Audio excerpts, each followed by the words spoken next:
Distinguished ladies and gentlemen, it is indeed my honor and privilege to address this very important forum on localizing the 2030 Agenda, building on what works taking place in the Gambia.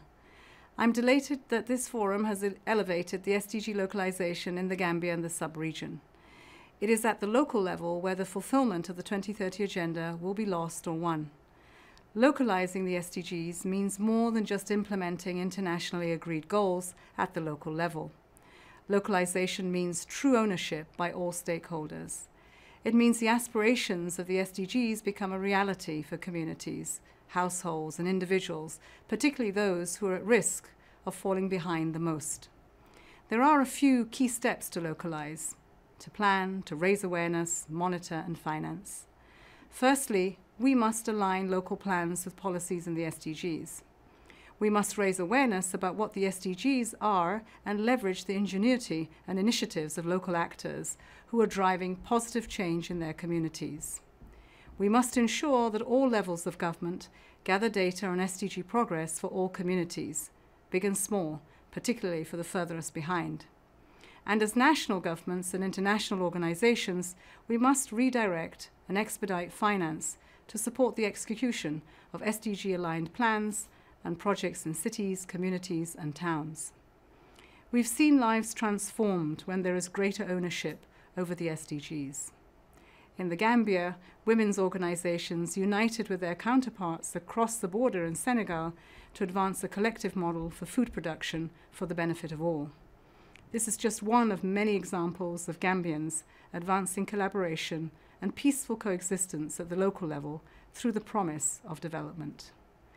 Exciting examples of SDG localization also exist throughout West Africa.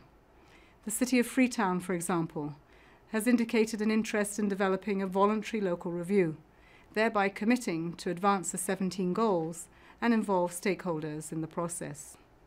And in Dakar, the municipality is working with partners to use dozens of small gardens in the urban area to improve food security at a time when climate change threatens agricultural productivity.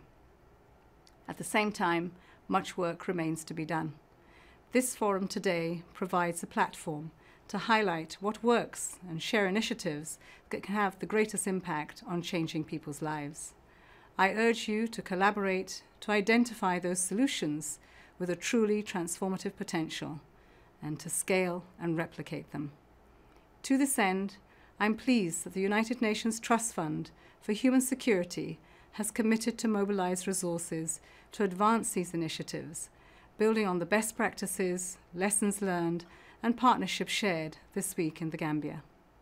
The United Nations stands ready to support you. Ladies and gentlemen, in just over 2 months, we will enter the final decade of the SDGs, a decade that must be marked the most ambitious and accelerated effort yet to build a better world and achieve the goals. Empowered, committed, and active local communities must play a major role in that effort, striving to bring dignity and opportunity to all, to win the race against climate change, and to achieve gender equality for everyone.